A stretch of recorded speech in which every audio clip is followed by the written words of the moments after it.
오늘 우리가 함께 살펴볼 자료는요.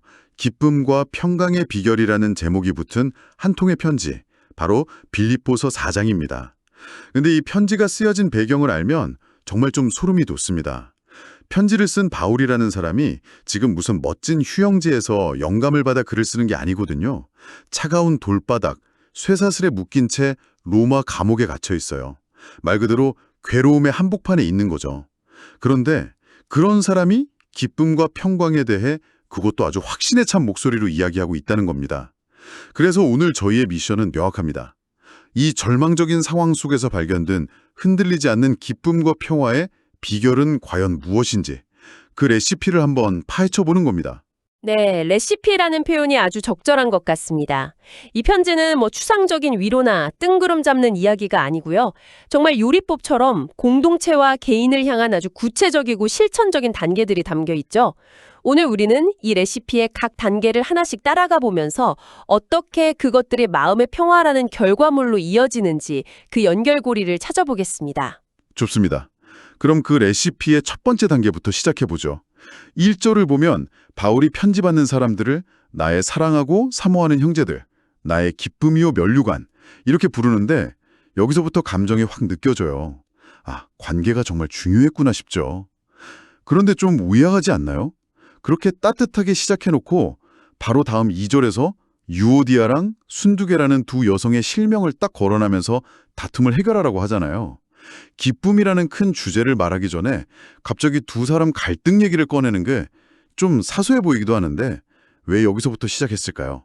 바로 그 지점이 이 레시피의 핵심적인 첫 단계를 보여주는 겁니다. 우리는 보통 마음의 평화를 지극히 개인적인 여정으로 생각하잖아요. 네, 그렇죠. 혼자 명상하거나 뭐 그런 식으로요. 맞아요. 혼자 일기를 쓰거나 조용한 곳을 찾아가거나. 그런데 바울은 가장 먼저 공동체 안에 깨진 관계를 정면으로 지적합니다. 여기서 우리가 얻을 수 있는 첫 번째 통찰은 이거예요. 내면의 평화는 관계의 평화 없이는 불완전하다는 것. 개인의 마음 상태를 챙기기 전에 공동체의 건강을 먼저 돌아보라는 아주 극진적인 제안인 셈이죠. 아, 그러니까 내 마음이 평화롭고 싶으면 먼저 내 주변 사람들하고의 관계부터 점검하라는 거군요. 순서가 완전히 반대네요. 여기서 주 안에서 같은 마음을 품으라고 하는데 이 주 안에서라는 말이 계속 반복되거든요. 4절에서도 주 안에서 항상 기뻐하라고 하고요. 이게 그냥 교회 안에서 사이좋게 지내라 뭐 이 정도 의미는 아닐 것 같아요. 훨씬 깊은 의미를 담고 있죠. 바울한테 주 안에서 생각하고 행동한다는 건 일종의 운영체제, 그러니까 OS를 바꾸는 것과 같아요. 운영체제요? 네, 내 감정이나 내 입장, 내 경험을 기준으로 세상을 판단하는 나 중심 OS에서 그리스도와의 관계와 그의 가르침을 모든 판단의 기준으로 삼는 그리스도 중심 OS로 전환하는 거죠. 그렇게 되면 같은 마음을 품는다는 게 단순히 내 의견에 동의할게가 아니라 우리 둘 다의 의견보다 더 높은 기준을 따르자는 합의가 가능해지는 겁니다. 기쁨 역시 마찬가지고요. 아, 운용체제를 바꾼다. 그래서 4절에 항상 기뻐하라, 내가 다시 말하노니 기뻐하라는 이 말이 단순한 감정 표현이 아니라 의식적인 선택, 거의 명령처럼 들리는 거군요. 바뀐 OS 안에서는 기쁨이 감정의 결과가 아니라 의지의 선택이 될 수 있다, 이런 말씀이시죠? 정확합니다. 그래서 이건 기분이 좋으니까 기뻐해라는 제안이 아니라 상황이 어떻든 기뻐하기로 결정하라는 강력한 선언인 거죠. 감옥에 있는 사람이 이런 말을 한다는 걸 생각하면 무게감이 다르죠. 그리고 그 선택적 기쁨이 어떻게 겉으로 드러나야 하는지에 대한 힌트가 바로 다음 5절에 나옵니다. 너희 관용을 모든 사람에게 알게 하라. 여기서 관용은 너그럽고 부드럽고 온후한 태도를 의미해요. 내 안에서 선택한 기쁨이 밖으로는 까다롭지 않고 너그러운 태도로 모든 사람에게 나타나야 한다는 겁니다. 기쁨이 나 혼자 느끼는 감정이 아니라 관계 속에서 증명되는 실천이라는 걸 보여주는 대목입니다. 관계를 정돈하는 게 평화 레시피의 첫 단계였다면 두 번째는 우리를 가장 괴롭히는 문제랑 관련이 있는 것 같아요. 바로 걱정이죠. 솔직히 6절에 아무것도 염려하지 말라는 말을 들으면 좀 얄밉기까지 해요. 제 통장 잔고나 다음 주 마감일을 모르시는구나 뭐 이런 생각이 들죠. 그런데 다행히도 그냥 걱정 마 하고 무책임하게 끝내는 게 아니라 구체적인 처방전을 딱 줍니다. 네, 그 처방전이 바로 모든 일에 기도와 간구로 너희 구할 것을 감사함으로 하나님께 아뢰라는 것입니다. 이 문장 안에 염려를 다루는 세 가지 핵심 요소가 다 들어있어요. 첫째는 기도, 즉 신과의 근본적인 대화 채널을 여는 것이고, 둘째는 간구, 내게 필요한 것, 나를 힘들게 하는 것을 구체적으로 요청하는 행위입니다. 그런데 가장 중요하고 어쩌면 가장 어려운 것이 세 번째 요소인 감사입니다. 보통은 문제가 해결된 다음에 감사하는 거 아닌가요? 아, 다행이다, 감사합니다 하고요. 그런데 여기서는 아직 해결되지도 않은 문제, 지금 막 구해달라고 요청하는 그 순간에 감사함으로 하라고 하네요. 순서가 완전히 뒤바뀌어 있어요. 바로 그 지점이 염려라는 감정의 흐름을 역류시키는 스위치 역할을 합니다. 염려는 기본적으로 미래에 내가 갖지 못할 것, 일어날지도 모르는 나쁜 일에 대한 두려움이잖아요. 네, 맞아요. 시선이 온통 미래의 결핍에 꽂혀 있는 상태죠. 그런데 감사는 우리의 시선을 강제로 과거와 현재의 풍요로 돌리게 만듭니다. 이 문제가 해결되지 않더라도 나에게는 이미 이런 것들이 주어져 있었지라고 인정하게 만드는 거죠. 즉, 감사는 염려가 발딛고 있는 그 불안정한 미래의 땅에서 이미 확실하게 주어진 은혜의 땅으로 우리를 옮겨주는 앵커, 즉 닷과 같은 역할을 합니다. 와, 관점을 바꾸는 닻이라니. 그렇게 염려의 대상을 기도의 대상으로 또 결핍에 대한 집중을 감사로 전환할 때 오는 결과가 정말 놀랍습니다. 7절을 보면 그리하면 모든 지각에 뛰어난 하나님의 평강이 그리스도 예수 안에서 너희 마음과 생각을 지키시리라고 약속하거든요. 평강이 우리의 마음과 생각을 지킨다는 표현이 굉장히 적극적으로 들려요. 마치 성을 지키는 경비병처럼요. 아주 정확한 비유입니다. 여기서 지킨다는 단어는 원래 성을 포위하고 지키는 주둔군을 묘사하는 군사 용어에서 왔습니다. 아, 군사 용어요? 네, 외부에서 밀려드는 불안의 파도나 내부에서 솟아나는 걱정, 이런 혼란스러운 생각들이 우리 마음의 중심부, 지휘본부를 침범하지 못하도록 하나님의 평화가 강력한 수비대 역할을 한다는 의미입니다. 내 이성이나 논리, 지식으로는 도저히 설명할 수 없는 차원의 평화가 나의 감정과 이성을 보호하는 방어막이 되어준다는 거죠. 자, 그럼 레시피를 정리해보면 1단계는 관계 정돈하기, 2단계는 염려를 감사기도로 바꾸기였어요. 이제 마음을 지키는 방어막까지 쳤으니 그 다음 단계로 넘어가네요. 8절을 보면 이제 그 보호된 마음 안을 뭘로 채워야 할지에 대한 목록이 쭉 나옵니다. 무엇이든지 참되며 경건하며 오르며 정결하며 사랑받을 만하며 칭찬받을 만하며 이것들을 생각하라.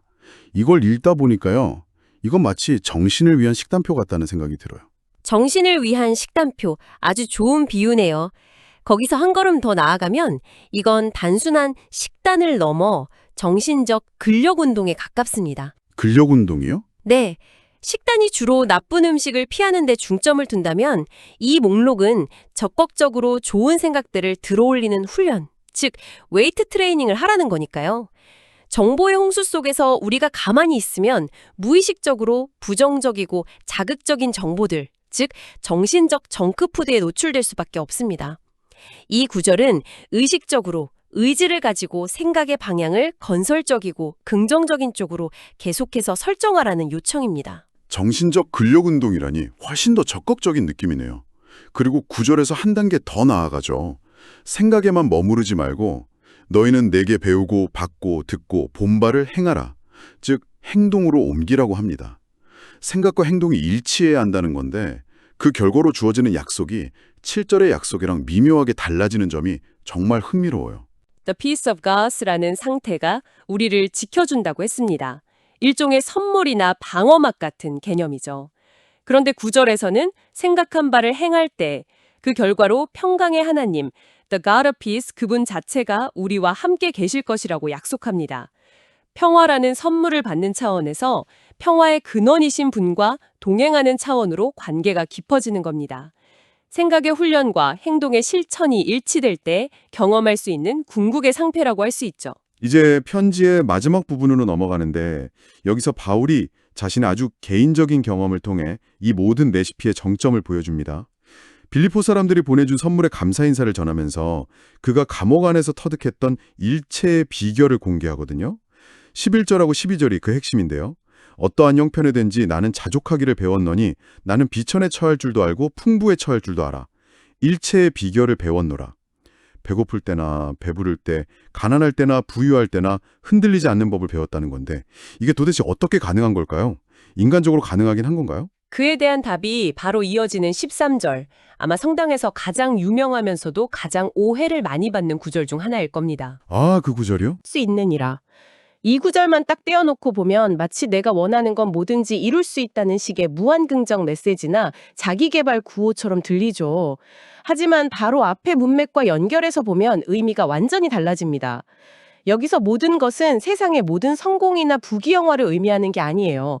바로 앞 12절에서 말한 모든 상황, 즉 비천과 풍부, 배고픔과 배부름 같은 극과 극의 상황들을 의미하는 거죠. 와, 저는 이 구절을 항상 무엇이든 해낼 수 있다는 뜻으로만 생각했는데 완전히 잘못 이해하고 있었네요.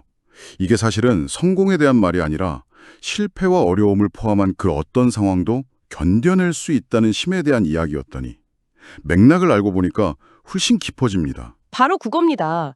이 구절의 핵심은 성취가 아니라 자족과 인내에 있습니다. 그의 만족과 능력의 기준점이 외부 환경의 좋고 나쁨이 아니라 자기 안의 신과의 관계에 단단히 고정되어 있기 때문에 외부 환경이 아무리 요동쳐도 배의 중심을 잃지 않을 수 있다는 고백인 거죠.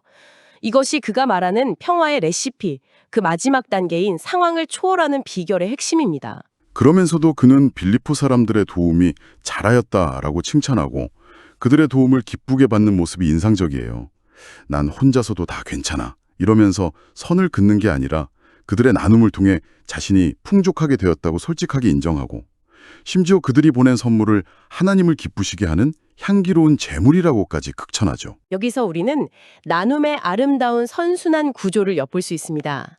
바울은 물질적인 도움을 받아서 현실적인 어려움을 덜었고 도움을 준 빌립보 사람들은 그 나눔이라는 행위를 통해 영적인 풍성한 열매를 맺게 됩니다.